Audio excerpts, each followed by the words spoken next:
Good evening, and welcome to another edition of Sports Talk in the Burgh. I'm your host, Jesse McCullough, here with my panelists Nathan Kingston, Casey Irwin, and Cole Brennan. Let's get right into it.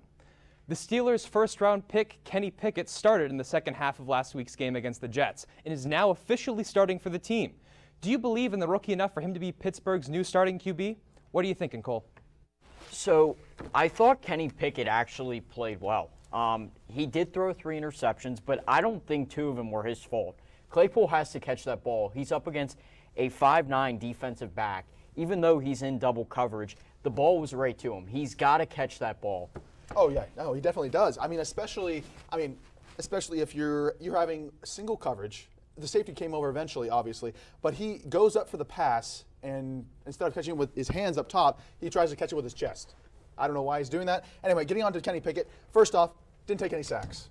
If you count the number of sacks that freaking Trubisky had, at this point, you're getting into double digits. I think it's absolutely horrible. Going on with that, like I said, 2 of the picks weren't his fault, and he got 2 rushing touchdowns. Yet to have a passing touchdown yet in the actual professional sense, not preseason. But, this guy is electric, and I think he's going to be really good for the Steelers. I don't know about next week, but we can get later on that. Yeah, Chase Claypool is actually 6'4" for 0 reason. It's just insane how he just doesn't use his body well at all. It's just dumb. The second interception, it's just Pickett being a rookie, but to be fair, it was still a decent throw, but it's just him being a rookie. He'll get that out of his system eventually. And the 2 touchdowns that he did score, he showed tremendous grit. It's something we haven't seen from the Steelers team so far, to score on both of them. And so that right there is something that this team needs going forward, especially how the way the Canada offense has been boring all season. Immediately, Pickett comes in the game, and you see the electricity and fire that they've been missing the entire season. What about that throw to Freiermuth? It was a great throw. He was able to take the hit, and then he delivered an absolute dime right to Freiermuth. Exactly, and that is something we've seen in the preseason multiple times, and something I was missing from the offense, the Freiermuth passes. That has been missing from this offense, and Trubisky, unfortunately, wasn't able to make those plays. Yeah, and Trubisky, he still played fine. His interception, not his fault. Deontay, no hands, can't catch. He has to catch that too. But it was just time. And Pickett now, he can lead this team going forward, and I'm really excited to see how he goes up against the top quarterback in the league, Josh Allen. I am really interested to see that too. That we're overall very optimistic about Kenny Pickett, but overall it's not looking good to be a head coach here in Pittsburgh, with every team underperforming compared to the Pittsburgh standard of excellence. If it were up to you, which one would you kick out of town, Nathan? So for me, it's got to be the Pirates' Derek Shelton. This guy he's not cutting it. He's been in there for 3 years now. We're having, so far this season, we have over 100 losses. It's absolutely it's just horrible. And he just hasn't made improvements in my book, and compared to the other 2 coaches. The fact of the matter is the other 2 coaches, they're both world champions. Is that Shelton's fault exactly? That they're not? Not really. The organization itself is definitely questionable. They don't really care that much. But that doesn't mean he himself has to also be bad. He's kind of similar to DJ Khaled in the sense of, what does he even do? Nothing. He just inspires nothing in his team. He doesn't really coach the players that well. He just really inspires nothing in his team, and it's time to go for him. Exactly. So it's not going to be Mike Sullivan, because he just signed a 3-year extension, and he will be gone after, maybe possibly be extended again after the 2026-2027 season. Coach Tomlin will not get fired. The Steelers never fire a head coach. It has to be Derek Shelton. They just lost 100 games again for the 2nd year in a row. He's going to be the one gone, and I think he might be gone after next season. After next season, yeah, I can definitely see that happening. Like I said, you can always make the argument for Sullivan or Mike Tomlin, because it's a 1-3 start, and you should have put Kenny Pickett in sooner and all of this and that. But I still think they still have the best chance. The Steelers still have the best chance with Mike Tomlin. Yeah, absolutely. Tomlin's still just one of the best coaches in the league, and that's just a matter of fact. There's few other coaches in the league that can inspire the players like he does, and bring in people in the organization, such as Brian Flores, who can bring out even more from the players. You've seen Miles Jack, linebacker, who's been tremendous for the Steelers this season. Wouldn't be the same if Tomlin doesn't bring in someone like Brian Flores. Exactly. I think Tomlin is a debatable great coach, but we can move on. We can move on to that for another day. Okay. Like Derek Shelton seems to be walking the plank next season. As baseball season heads into October, the World Series is just around the corner. Which team do you think will take home the trophy this year? Casey, what are your thoughts? I don't know if there's any outright favorite at the moment, as we've seen some prior years, but I think I'd have to go with the team with the AL MVP, and that's going to be the New York Yankees. And they may not be the same team that they were at the All-Star break, but I think they're starting to get back in their groove now. I think they're ready to follow Aaron Judge wherever he will take them.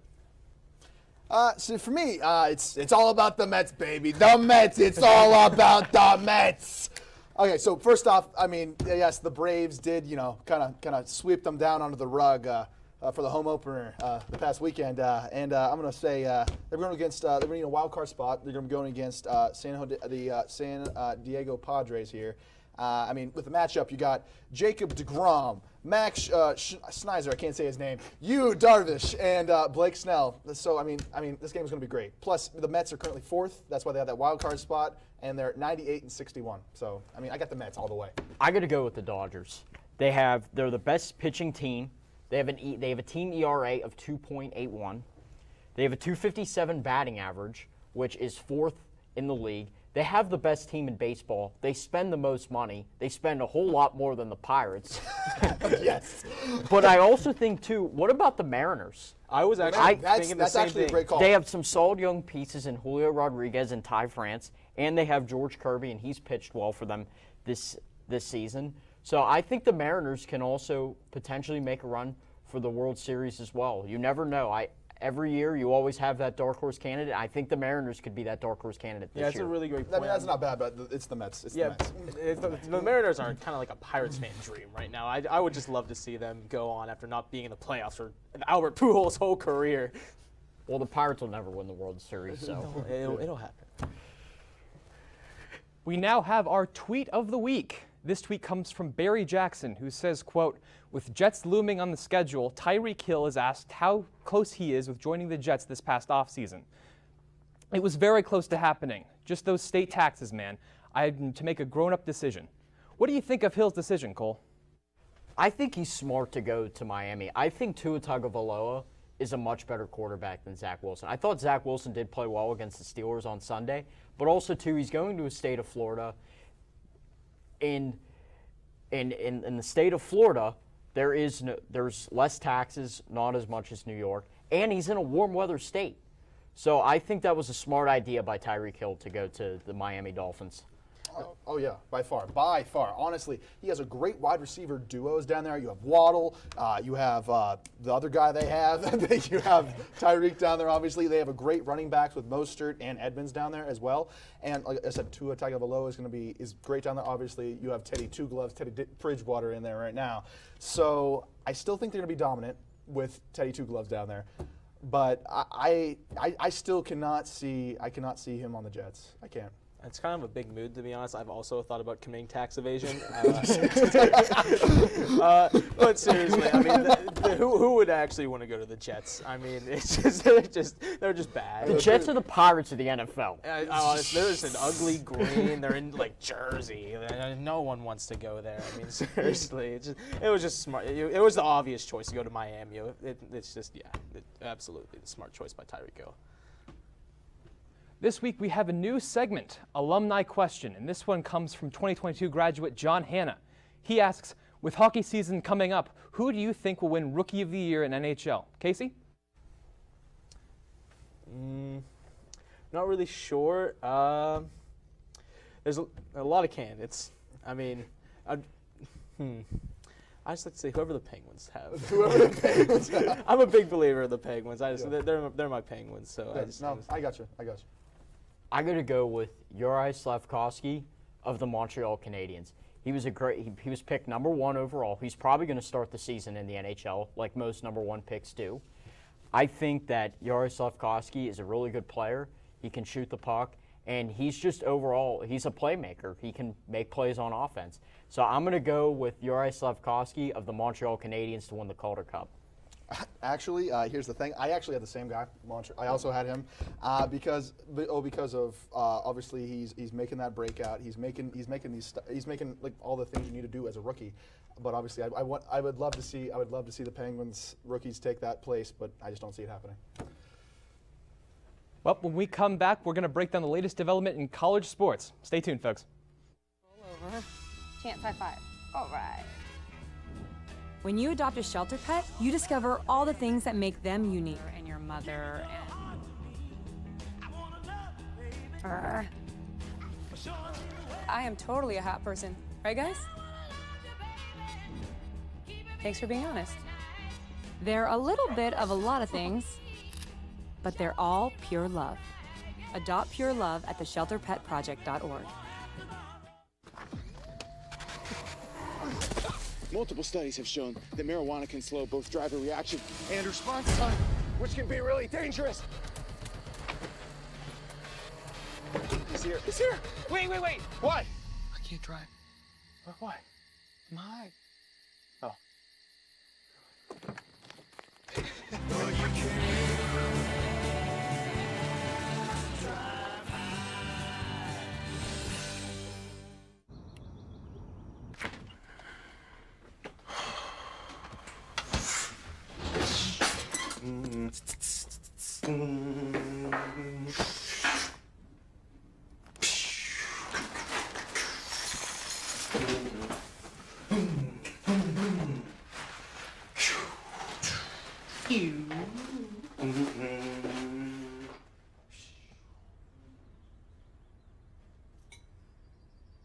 STEM is precise, no margin for error. Dare to forget that. Dare to have fun with it. Get weird with it. Dare to send those old STEM theories flying past the neighbor's house into outer space. Dare to program something internet-breaking, record-breaking. Dare to blow their minds. Dare to learn the difference between sedimentary and metamorphic rock. Go find those rocks. Dare to keep daring. Dare to STEM. Check out She Can STEM to get started. Welcome back, folks. After a failed comeback, the Panthers lost a hard-fought game against Georgia Tech. The Panthers' defensive captain, Sir Vakia Dennis, says, quote, "We still have to play our best football. We have to come together and play as a team, and we have to capitalize on our opponents, our opportunities. The guys know that. Not just our coaches, our guys know we have to do better. We want to get it done, and we will," end quote. Is this the end of Pitt's ACC championship hopes, or will the Panthers finally rebound and reclaim their last year's glory? Nathan, what are you thinking? So I don't think they're going to remake that last year's glory. Obviously, they had Mr. Kenneth Shane Pickett at the helm. But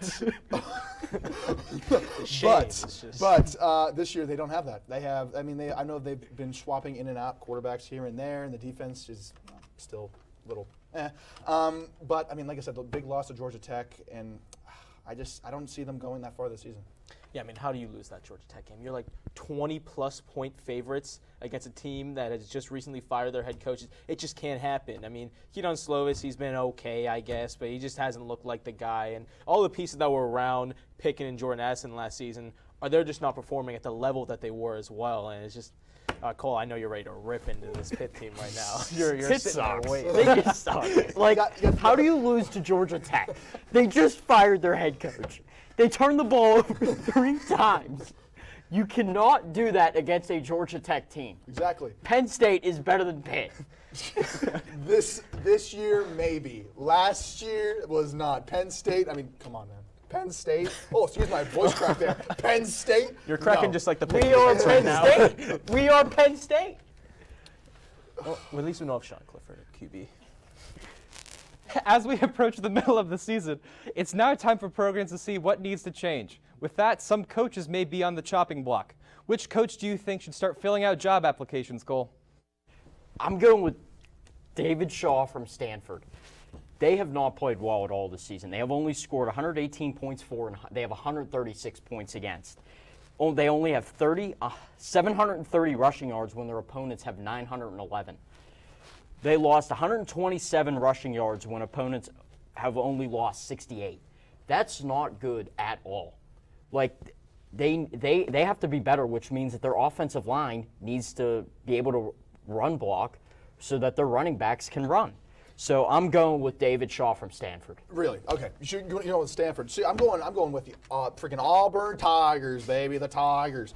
So first off, Brian Harrison. This dude he's on the chopping block. He should be gone because I mean after the loss to LSU this past weekend, I'm surprised he's still there because they had a 17-0 lead a lead over LSU, and in the last couple minutes there, freaking LSU comes back and they win 21-17. This is a horrible loss. Plus, the reason they lost, I mean, they had a good last drive. They're coming back. They're trying to come back, and what happens? He does a horrible play call. Horrible play call. Yeah, I mean, that Auburn team also, they lost to Penn State, who we mentioned before. Not good.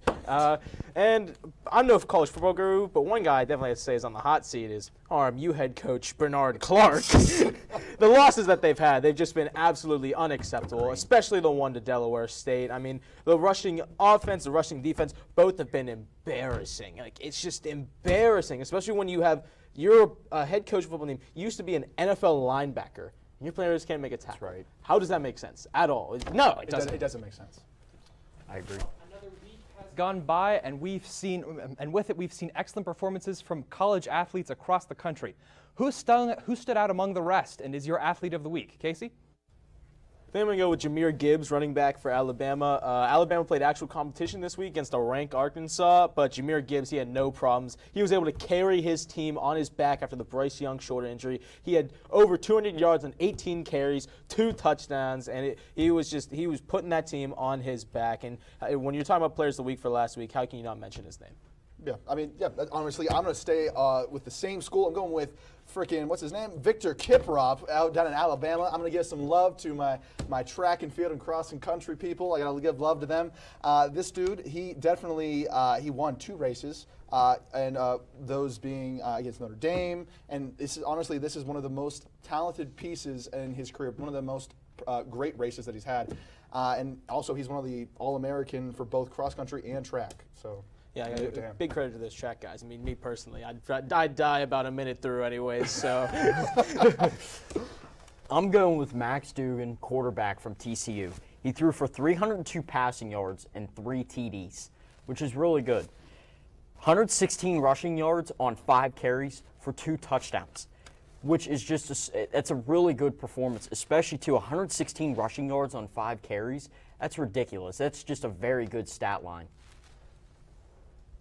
After the break, we're going to discuss the latest developments in RMU sports. We'll be right back on Sports Talk in the Burgh.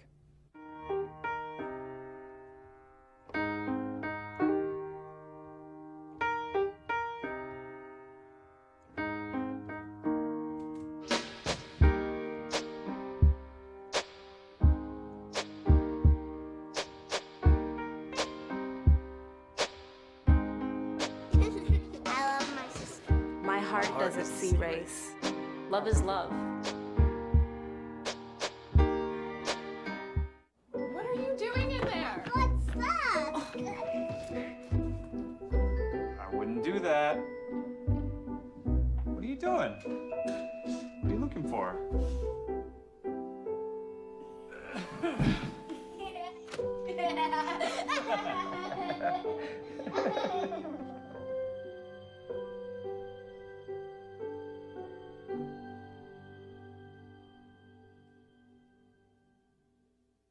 How prepared is your family if a hurricane shows up at your doorstep, or a flood, or a blizzard? You can't just turn away a natural disaster. That's why it's important to go to ready.gov/plan now. It has the tools and tips you need to make an emergency plan with your family. So if disaster comes knocking, Let's go. you'll be ready to help keep your family safe. It's just a pizza. Yes. Make a plan today.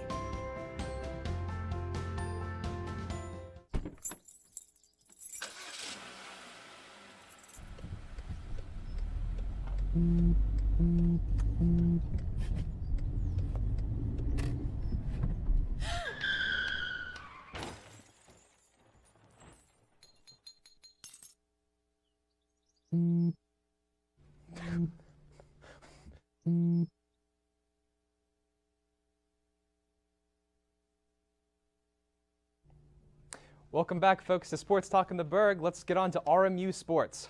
RMU football suffered another loss to Delaware State and remains winless so far this season. Is this the final straw for head coach Bernard Clark? And what are your biggest takeaways from the game? Casey, I feel like you'll have something on this. I definitely do. And as I said before, it's time to go. There's just no excuse for the performances that they've had this season. It's just embarrassing, these losses. How do you not pick one quarterback to go through a single game? How? It's just chicken. Just let him play the game. Let him play. Exactly. He can do it. I promise you, he has the ability to play 4 quarters of football. It's I'm sorry, Bethany, but it's time for him to go. I totally agree with you. Like, they need to pick a quarterback and run with them. Also, as well, they cannot run the ball effectively at all. Their rushing stat line is just horrible. They need to learn how to pass. And I think by sticking with that, they need to get a quarterback. Yeah. This could definitely be like I said, keep Bernard Clark's last game for Robert Morris. Keep checking in there because honestly, 0-4 is not great. It's not great. The Horizon League seems to be a huge challenge for the RMU women's volleyball team. With losses to Wright State, and then they've only secured 1 of 5 games in their division. After a promising start, are you surprised with how volleyball has done after their big dominant performance at the beginning? What are you thinking, Nathan? So, as being one of the only people that have seen these games, because we barely have any coverage at some of these RMU volleyball games, I was really hoping for the best. Like, honestly, there's some flashes of talent there. You have Emma Brown, you have Abby Ryan laying it down. They're laying it down, and it's just like I feel like they can't finish. They can't finish a match. Yeah, I mean, definitely. And I was hearing a lot of positive comments about these. And just a couple weeks ago, you had 2 players from that volleyball team that were nominated for RMU Athlete of the Week. And now it's just gone. That spark that they had is gone. And they had a Rocky Invitational, and now it's just translated to the Horizon League. And so now you need players like Emma Brown, Abby, and them. They all need to start to pick it up and finish these games out and get some wins in the Horizon League. Emma Brown is the best player on that team. Like, she has been really, really good for the Colonials this year. But I also think, too, like, teams struggle at times. And they just got a new head coach. It's going to take some time for the team to gel as a whole. So, but I do think, and I do believe that Emma Brown needs to be the leader on that team, and they need to come together to start getting some wins under their belt. Oh, they definitely do. Men's soccer is also fighting a slump after losses to Wright State and Marshall. What's missing for RMU to return to their winning ways, Casey?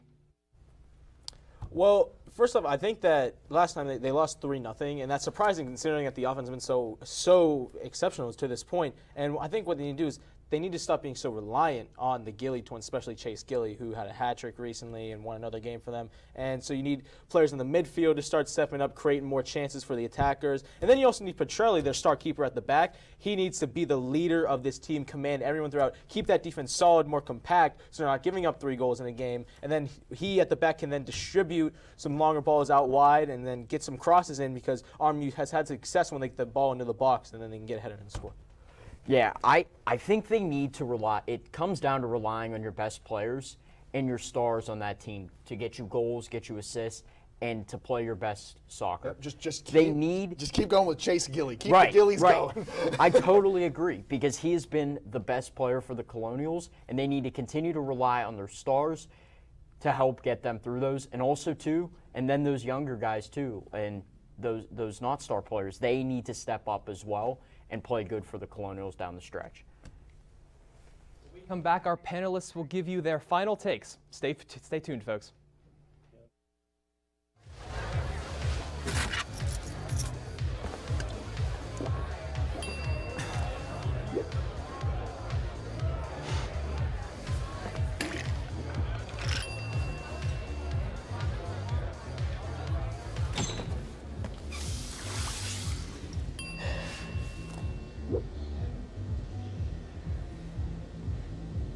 If you need to do something to feel okay to drive, you're not okay to drive.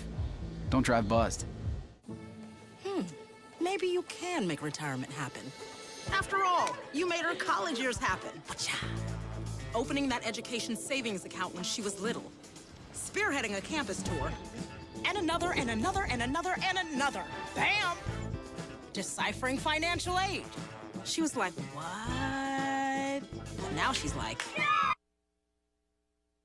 for college. Now get the tips you need to get on track at aceyourretirement.org. Jason, let's go see your room.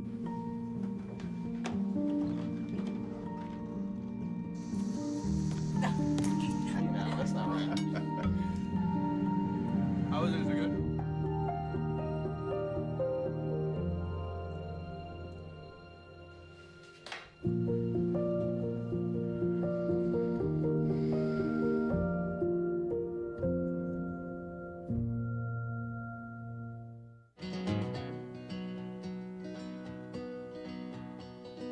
Things could be stranger, but I don't know how.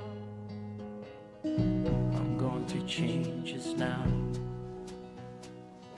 Could spend a lifetime trying to figure it out. I'm going through changes, through all of the strangeness. I'm going through changes now.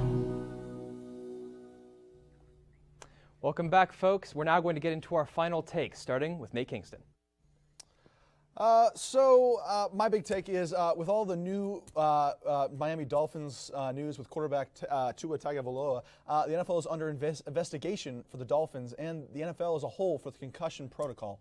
This all started with September 25th's Bills-Dolphins game, where Tua went out of the game in the first half and then came back in the second half to help win the game, which is great and all, but Tua was showing symptoms of a concussion, but was just diagnosed with a back injury. Then against the Bengals the next week, Tua got thrown to the ground and was experiencing a very terrifying show of concussion with his body locking up, fingers and all. I personally feel that the investigation is necessary, and I'm grateful that the Dolphins fired their neurotrauma consultant, because this guy, he didn't do it. The NFL needs to take this seriously like years past, no matter the team. Athletes around the world, including college and pro athletes, have struggled with mental health. Athletes have struggled with the pressure to perform, with performance anxiety, and illnesses like depression. 35% of athletes will have a mental health crisis. We must help our athletes who struggle with mental health. There are people who are willing to help. Get them the help they need, like sports psychologists, psychiatrists, therapists, counselors, who can all support our athletes. End the stigma. All right, now mine may not be as serious as these two, but they are both very important topics. But as I say, I'm not sure how many of us U.S. citizens care about soccer, but it's time for the new generation to take over, as Erling Haaland has just about finished off Cristiano Ronaldo's career. This weekend, he scored another hat trick, took down Man United. They were up 4-0 at the half. Sadly, as a Man United fan, it was sad to see. And in Cristiano Ronaldo, who's been arguably the best player of all time, he's just about finished. He can't even get off the bench, and he's going to leave in January to who knows where. They're playing in the World Cup this winter, and not sure if we'll see that and him winning. But Erling Haaland he's taken over all these young players. It's kind of crazy to think about how with soccer you can have players as young as 16, 17 playing in the very top leagues in the world. That's something you don't see over here. I mean, just recently it was on Arsenal that youngest player ever debuted. I think it was 16 years old. Debuted at the best soccer league in the world. It's just crazy to think about how quick these players are getting developed and into the professional leagues. And Erling Haaland is just the pinnacle of that. He scored again today, and I expect him to dominate the next few years. And it's sad to see the end of the Cristiano Ronaldo and Lionel Messi era. All right, folks, that's it from us. Thank you again for watching, and we'll see you next week on Sports Talk in the Burgh.